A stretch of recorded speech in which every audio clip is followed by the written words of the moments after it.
Guys, how's it going? It's Al. Welcome to the recap video. We're going to go over everything that happened during the week 11 main slate on DraftKings. We're going to go over the cheat sheet that I put out in our Discord. If you want to head over to the Discord, go to smizzle.tv/Discord. You can get access to the cheat sheet that comes out every single Friday. Friday afternoon. You can subscribe right in the Discord. There's a button for you to subscribe and get access to all the VIP channels as well as the cheat sheet right there. Or if you're a masochist and want to become a channel member here on YouTube and then go through all the linking process, you can do that too. Go to smizzle.tv/join and you can become a channel and get all the great emotes and the sub badges and start your timer over here. But available now to sub in Discord. We're going to go over where I was right, where I was wrong, the decisions that I made in my cash games, high stakes tournaments, Millionaire Maker lineups. We're going to shout out the top 10 finishers in the SmizzGang Listener League. We're going to go over all of it. And we're going to see where was I right, but did I get unlucky? Where was I wrong? All those sorts of things. So thank you guys for being here. Drop a like on the video. Subscribe to the channel. I cannot explain to you how much it means to the channel for you to become a subscriber. Ring the notifications bell. Leave me a reply down below. Click all the things. And let's go. He's a legend.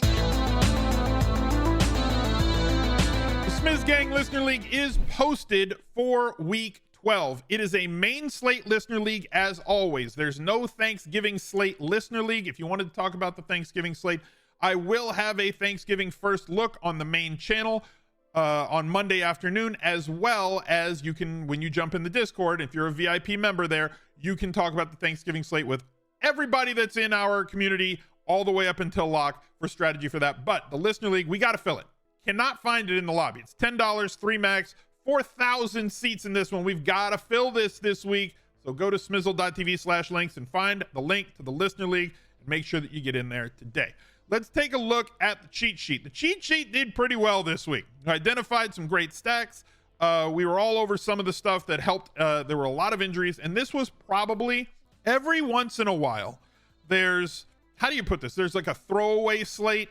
Every once in a while, there's just a completely Freaky Friday, upside down, black is white, cats and dogs living together sort of slate. And this was that one. We're going to get into all of the ways that happened, but let's break down the cheat sheet to start. I've got my little thing here, the breakdown. I've got like a printed out version of the cheat sheet with what everybody scored, but the writing is so small, I almost need reading glasses to see it. I do this to myself every single week.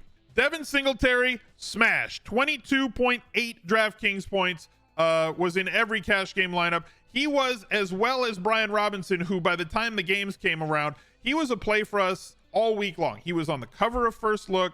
We were on him from Monday. He would have been an excellent play whether or not Antonio Gibson was in. With a Gibson out, he moved into this cash game core value play. If you watch the anti-Tinkercast, I was like, your cash game lineups need to come with Singletary and Robinson, period, end of story. That's how you're playing today, and if you're not, you're a donkey. It was a very easy and straightforward way to start your cash game lineups. Robinson had 20.1 points, smash for 5,800. Christian Kirk fell out of cash game love by the end because of all the value, which is something that we talked about. He was still fine, but he wasn't something that was a necessary play. He missed, and birthday narrative Street was on fire yesterday until David Montgomery scored that touchdown late in the game. 7.8 points for Kirk. Finally, Ridley catches 2 touchdowns. Whatever. The Jaguars have no plan in the red zone at all. Tank Dell, absolute nuclear smash. 31.9 DraftKings points.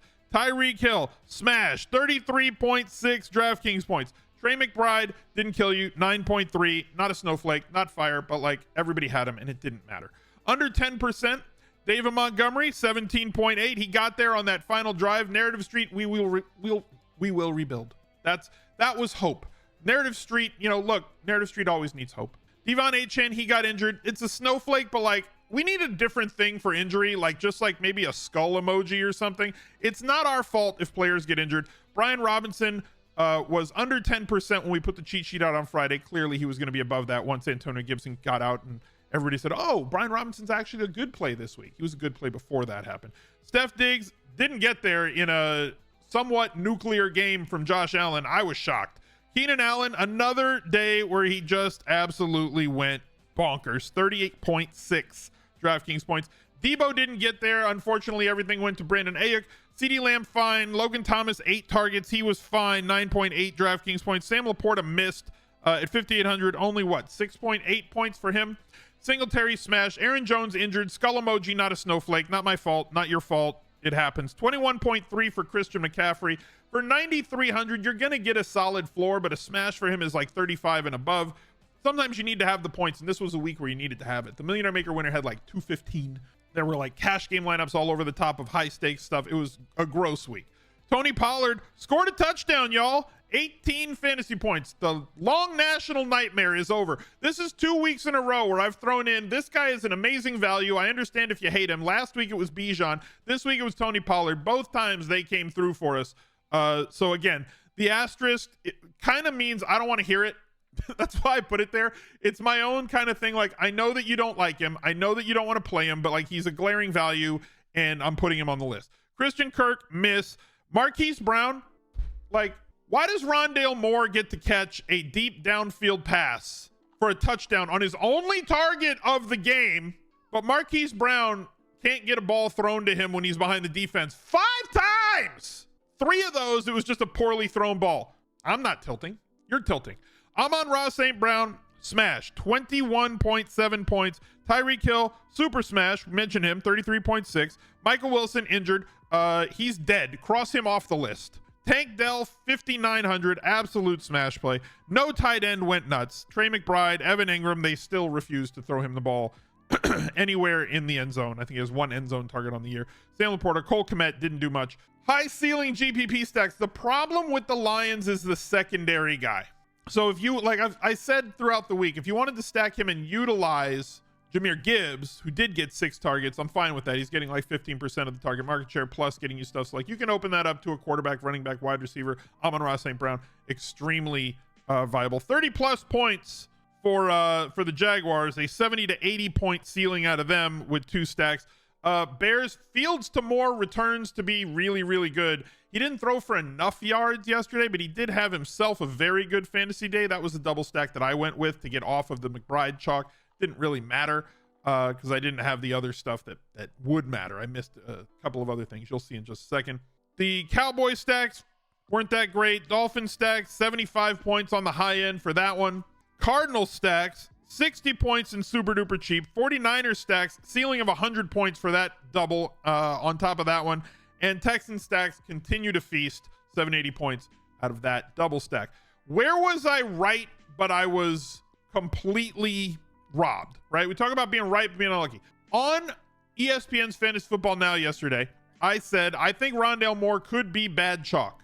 He may not get targeted because he hasn't been all year. Last week, he had this big bump, but it was against a team that played man-to-man defense, which is something he thrives against. And against zone, he just doesn't. They don't feed him against zone defense, and he doesn't find spots against zone defense. He's just a small, shifty guy, and he can't find the holes in a zone defense to sit down. Rondale Moore had 3 opportunities yesterday, and only one of them was a target. I was wrong because that one target was a 48-yard touchdown. DFS is hard. So looking at my cash game lineup, I pivoted off of the chalky cash game lineup, which was McBride and not McBride, which was Rondale Moore, and this was Tyreek Hill. I pivoted off of that to this. It was between Curtis Samuel to me and Robert Woods, who I liked better, who should predictably get more volume than somebody like Rondale Moore yesterday. Rondale Moore had 1 freaking target.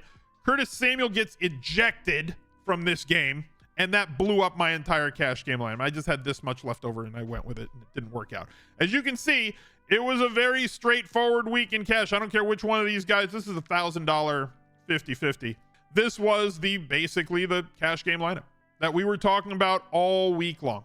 Tyreek Hill, Moore just kind of fit. Look at the percentages: 63, 83, 90, 77, 73, 83. You don't have to fade the chalk in cash. I thought this was bad chalk. It was on volume. He happened to get there on one thing. Congratulations to everybody who played him. And it worked out horribly for me because Samuel got ejected from the freaking game.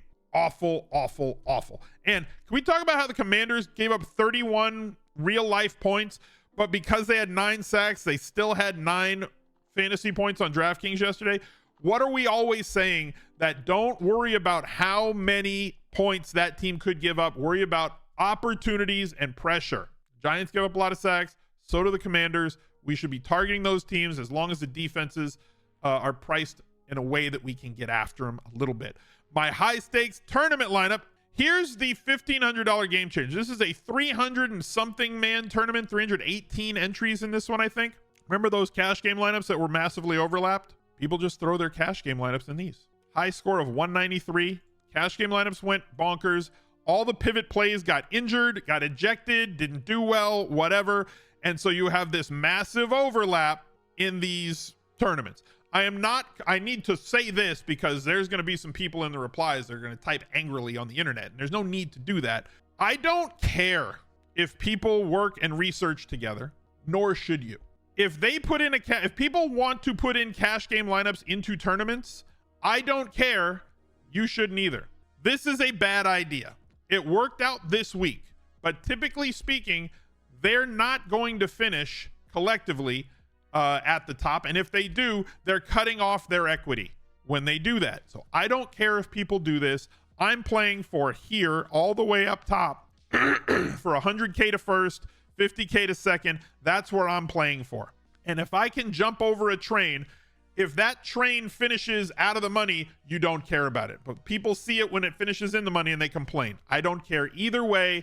Save your carpal tunnel to type a complaint in the replies. It ain't worth it. Millionaire Maker lineups. I did not have a great week in the Millionaire Maker. I won $280. So bad return investment for me. This was hence the thumbnail. This was like my worst week of the season. But if the worst week of the season is going to be the most upside down ass backwards week of the season, I'm fine with it.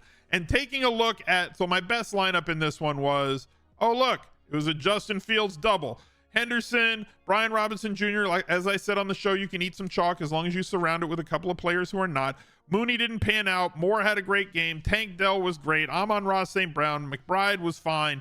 Whatever. I just didn't have that day. Bills defense with 21 fantasy points going against the Jets, who are bad, and they should feel bad.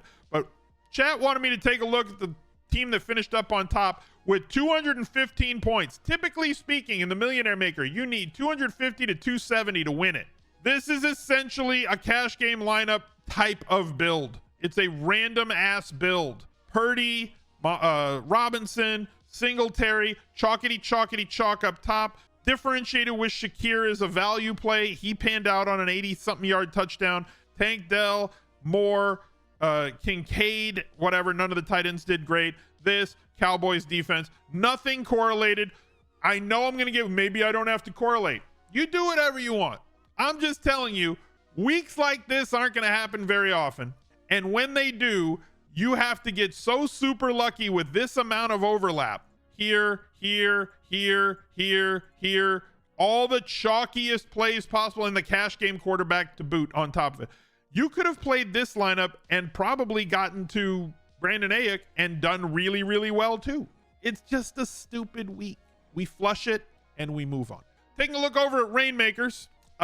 Here's yesterday on Rainmakers. Oh, look, I came in second again. If they look, you didn't have to punch me in the crotch again. Another Rainmaker qualifier. I come in second place because Derrick Henry was in this lineup instead of Tony Pollard. So I came in second place. Another one, so many second places for me in Rainmakers this year. Some of the lineups did pretty well. My Fields and Moore stacks did very well, because they either had Amon-Ra St. Brown in them. No, they didn't have St. Brown because Moore is now a captain. Can I talk about how restrictive the captains are in Rainmakers now since the shift? All the wide receivers are now captains. It sucks. You saying stacking doesn't work? No. Tua stacks did well. Adams had a good game. Jacobs is not getting targeted anymore. We're going to have to rethink this. Keenan Allen was my one-off here. Really solid there. This did not do well, but it could have, but it didn't. I'm doing pretty well again. 2022 contests are feeding me. So I'm in third place here. Ayuk in the flex in that one. $100 there. $750 in this one with Tyreek Hill, James Cook. This one still has players to go. And I've got a bunch of things like that where there's, still players to play for Monday Night Football because I have a lot of Eagles doubles and I have a lot of Mahomes doubles throughout my deep roster stuff. So we'll see how those kind of pan out. But it continues to just be free. I'm got like 2,200 right now. And then all those stacks with Mahomes and Kelsey by himself and Hurts doubles as well. I'm going to talk about my main event lineup here in Scott Fishbowl for just a second, just to update you guys. I'm going to win again this week. I'm going to win because the person that I played against didn't start anybody. If you look at it, like CJ Stroud's on her bench, and I think they just gave up. Robert Woods on the bench, Kittle on the bench. Like, I should have lost this game, whatever. But more importantly than me winning or losing this game, because I've already locked up the playoffs. I'm 16-4 going into tonight in this. I'm going to lock up at least one more win in this game. I might lose versus the thing. Can we talk about what I lost with this team? This is a top 200 team in the Scott Fishbowl. This is going to correlate with best ball for me. Joe Burrow, dead. Devon Achane, hey, we got him back. Hey, we lost him, dead. Noah Brown, injured. I had to pick up Tommy DeVito and Desmond Ridder because I also had Deshaun Watson, dead. Palmer, dead. This team had an opportunity. This team could have won the whole thing. And my best ball teams, and probably yours as well, this is the last. I don't want to hear about the skill in winning 2023 best ball tournaments, because this year is completely random. It wasn't about the style you drafted, outside of maybe zero RB, but then even the zero RB guys got injured. Devon Achane, Kyron Williams, all the great plays you make just got hurt. There's nothing you can do about it. Yes, there is a big luck factor in best ball. There always will be. But this year specifically, I've never seen this many QB1s get injured.